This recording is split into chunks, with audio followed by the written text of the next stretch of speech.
Bonjour, ici Thierry Samlal de PMML. Aujourd'hui, je vous présente les statistiques du mois de novembre pour le marché multilogement dans la province de Québec.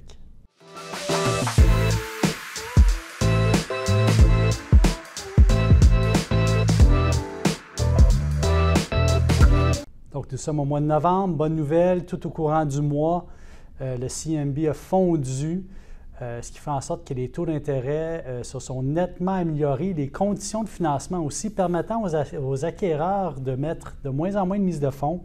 Dans un marché où la rentabilité est à son minimum, c'est tout à fait bienvenu. Par exemple, si on suit le CMB 10 ans, puis on regarde un peu ce qui s'est passé, voyez-vous, au 1er novembre, pour un CMB 10 ans, nous étions à 4,54. On a fondu juste pour atteindre le 3,98 au début décembre. C'est une grosse baisse du CMB qui se traduit par vraiment une bouée de sauvetage qui est bien appréciée par les acquéreurs à travers la province. Il ne faut pas oublier, on est dans un contexte où est-ce que le volume transactionnel a chuté de façon importante, mais en contrepartie, l'inventaire disponible est à son minimum et la quantité d'acheteurs sérieux intéressés à acquérir des propriétés augmente de jour en jour. Il y a beaucoup d'acheteurs qui sont en ligne, sur des lignes de côté en train de regarder un petit peu qu'est-ce qui va se passer, qu'est-ce qu'on est capable de refinancer au niveau de nos actifs, c'est quoi l'équité refinançable afin qu'on puisse réinvestir cet argent-là, puis dans quel plan de sortie est-ce qu'on va être capable de ressortir l'argent à travers le temps. Il y a des acheteurs sur les lignes de côté, mais des acheteurs excessivement actifs qui recherchent des opportunités d'investissement pour faire rouler l'argent et aussi pour être capable de créer de l'équité à travers le temps. Et c'est ce qu'on voit sur le marché aujourd'hui. On peut présager qu'en mois de décembre, ça va être un mois un petit peu plus lent peut-être que le mois de novembre, vu qu'on va être en période de vacances. Mais ceci étant dit, je pense que l'action qu'on a au mois de novembre est tout à fait bien correcte. On va regarder les transactions immobilières. J'ai sorti deux transactions majeures ici qui ont eu lieu. Une à Gatineau, une transaction 2023 sur la rue du Plateau. Pour ceux qui connaissent la rue du Plateau, c'est dans un secteur d'immeubles neufs à Gatineau. 99 unités qui se sont vendues pour près de 358 000 la porte, ce qui est quand même fort intéressant pour une transaction immobilière dans ce secteur-là qui est en plein développement. On le sait, hein, la population d'Ottawa maintenant est prête à traverser la rivière pour venir demeurer à Gatineau où les prix de la porte au niveau de la location sont beaucoup moins chers qu'à Ottawa. Donc, ce n'est pas une grosse distance. On peut parler peut-être d'une demi-heure de transit, 35, 40 minutes, 45 minutes en temps de trafic. Mais c'est quand même une économie substantielle que les locataires peuvent faire simplement en traversant la frontière. Donc, 358 000 la porte. Et c'est une transaction qui est intéressante. Elle a eu lieu le 15 novembre. Puis j'aimerais la comparer à une autre transaction importante qui a eu lieu maintenant au centre-ville de Montréal. Puis là, on va comparer le prix de la porte. Et vous allez voir que c'est quand même assez impressionnant. Si on s'en va maintenant du côté du centre-ville de Montréal, une transaction qui a eu lieu sur la rue Stanley, le Stanbrook qui s'est vendu. Le Stanbrook, construit par Groupe Brivia, un immeuble exceptionnel avec un lifestyle exceptionnel également, espace coworking, gym, penthouse sur la toiture, localisation géographique exceptionnelle, tout est à pied, faible proximité du Mont-Royal, faible proximité du centre-ville pour les gens qui y travaillent, des condos genre lifestyle à la fine pointe de la technologie. Et cet immeuble-là de 178 unités, dont 176 résidentielles, s'est vendu à un montant de 381 200 la porte. Donc, si on relativise entre les deux, 381 200 centre-ville de Montréal pour une tour en béton de 178 unités et 358 000 la porte pour un immeuble sur Plateau, le 115 Plateau, qui s'est vendu à 99 unités, qui s'est vendu à près de 360 000 de la porte. On peut voir qu'il y a des opportunités même au centre-ville. Félicitations à l'acquéreur de l'immeuble sur la rue Stanley, le 178 unités à 381 200 la porte. C'est une société immobilière basée à Toronto. Généralement, elle construit ses propres immeubles là, et elle fait le développement total. Donc, elle commence à partir du choix du terrain, du développement du site. Ensuite de ça, on transite vers le design, la construction, le lease-up et finalement le management de ses propres immeubles. Une société immobilière de Toronto qui vient acheter à Montréal, ça fait toujours plaisir à entendre. Et on encourage d'autres acheteurs torontois à faire de même.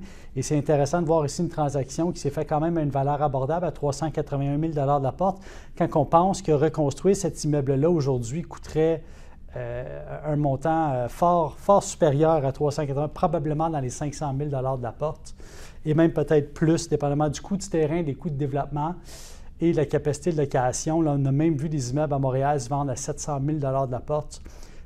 Du côté ouest de Montréal, des transactions récentes qui ont eu lieu en 2023. Donc, opportunité, si vous êtes sur le marché, vous cherchez des 50 unités en montant, je peux vous dire qu'en 2023, il y a eu pas mal de transactions immobilières. Là, pour ceux qui m'ont suivi, il fallait être dans l'action, il fallait être présent. Ces acheteurs-là, maintenant, sont dans un marché restreint. Hein. Il n'y a pas tant d'immeubles de 75 unités en montant qui existent ou disponibles sur le marché. Donc, l'idée, quand ces immeubles-là sortent et qui sont disponibles, c'est de, un, d'être bien conseillé, de deux, d'avoir un plan d'action pour faire l'acquisition, peut-être avoir un plan de sortie à plus long terme. À la place de tenter d'avoir un plan de sortie sur 5, 7 ou 10 ans, peut-être considérer un plan de sortie sur 15 ans, considérant qu'acheter une tour au centre-ville de Montréal, c'est quand même un actif qui est très important. Surtout une tour récente, et être capable de reconstruire cette tour-là aujourd'hui, là, ça coûterait beaucoup, beaucoup d'argent. J'aimerais vous parler maintenant d'une autre transaction immobilière. Maintenant, le coût de la porte ici m'intéresse beaucoup. Du côté d'Hauteville, à Québec, sur la rue Sainte-Ursule, donc pour ceux qui connaissent la rue Sainte-Ursule, là, c'est très près de la vieille portion de Québec. Là, on parle de 111 000 de la porte. Intéressant de regarder ce type de transaction-là, qui s'est fait à un TGA de 8,9. Là, ce qu'il faut savoir, c'est que dans le secteur, là, il y a beaucoup de petits logements. Donc, on voit qu'un acheteur qui était prêt à payer ce montant-là pour être situé avec un plan d'action pour faire probablement la reprise de l'immeuble et changer d'administration, optimiser, faire des rénovations. On parle de 78 unités ici qui s'est vendu à 7 fois le brut. Donc, je vous en parle parce que c'est une transaction fait saillante. Ça ne représente pas les multiplicateurs de Québec naturellement. Mais ici, on peut voir qu'il y a une opportunité. Encore là, même dans une conjoncture où est-ce que les taux d'intérêt étaient plus élevés, il faut penser qu'au mois de novembre, maintenant, bien, les taux d'intérêt chutent, le CMB chute, les taux d'intérêt se réajustent. Mais en même temps, ces transactions immobilières-là se sont conclues à des moments où est-ce que les taux étaient plus élevés.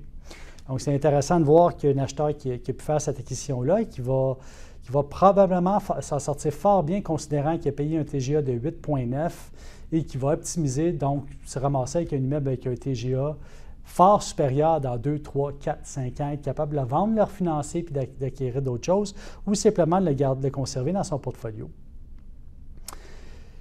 Je vais vous parler d'une autre transaction immobilière que j'ai effectuée du côté de Blainville. Maintenant, une transaction qui s'est faite à près de 420 000 la porte.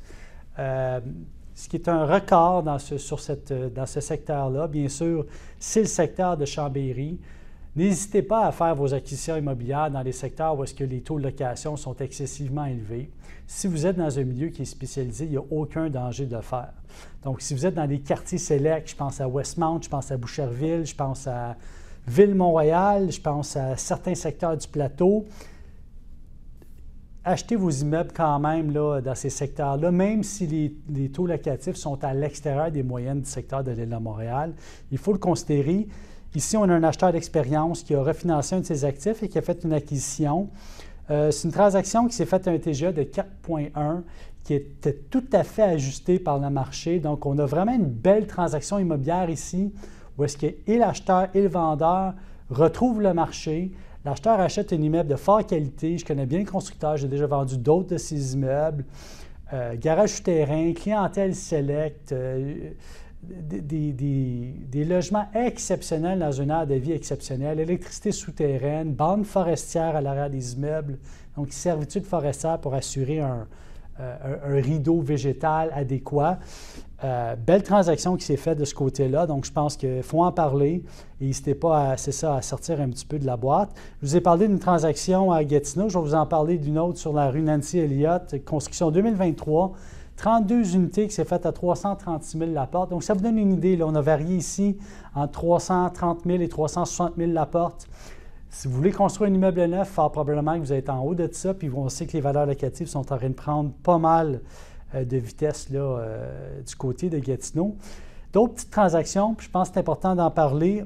Si on sort des grandes municipalités, là, puis on s'en va dans les secteurs secondaires puis même tertiaires, ici, j'ai une construction 2017 qui s'est vendue à Saint-Georges à 150 000 la porte, un TGA de 3,4. Si vous restez pris sur un TGA ou un prix de la porte, c'est là, je pense, où est-ce qu'il y a des erreurs qui peuvent se faire au niveau de la valorisation d'un actif. Je pense que c'est important de regarder le TGA puis de se poser la question, bien, si le TGA est aussi agressif que ça, est-ce que j'ai la possibilité de rajouter de la valeur à mon actif? Plus le TGA est agressivement bas, plus vous avez fait votre plan de calcul dessus pour voir est-ce qu'on est capable, ici on est à 3,4, est-ce qu'on est capable de le ramener facilement à un 4,4? Si oui, pensez-y, puis faites les calculs, vous allez voir combien d'argent vous allez sortir en équité, c'est incroyable. Il y a plein d'opportunités à regarder de ce côté-là.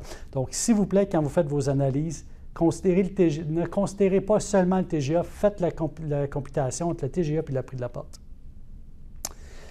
Une autre transaction à Donham, celle-ci, pour ceux qui connaissent les cantons de l'Est, construction 2014, 175 000 la porte, TGA de 6,9. Donc encore là, secteur secondaire, il y a toujours moyen surtout dans ces coins-là, d'aller chercher une activité qui est intéressante. Celle-ci est sur la principale. Pour ceux qui connaissent Donham, ce n'est pas une très grande municipalité. Le besoin en logement est très important, surtout directement au centre-ville.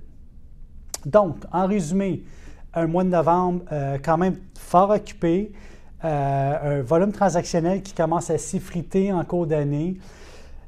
C'est normal, à ce temps-ci de l'année, il y a beaucoup moins de transactions immobilières qui se font. Notre pipeline est rempli de transactions qui vont notarier au mois de décembre, là, qui sont prévues être notariées au mois de décembre. Donc, impressionnant de voir combien d'acheteurs qui sont actifs sur le marché. Prenez le taux d'intérêt, rentrez-les dans vos calculs, faites-vous un plan à plus long terme et je peux vous promettre que vous allez créer de l'équité. Donc là-dessus, je vous souhaite une excellente journée, bon succès dans vos affaires, puis on se voit le mois prochain pour le prochain reportage sur les statistiques du Québec.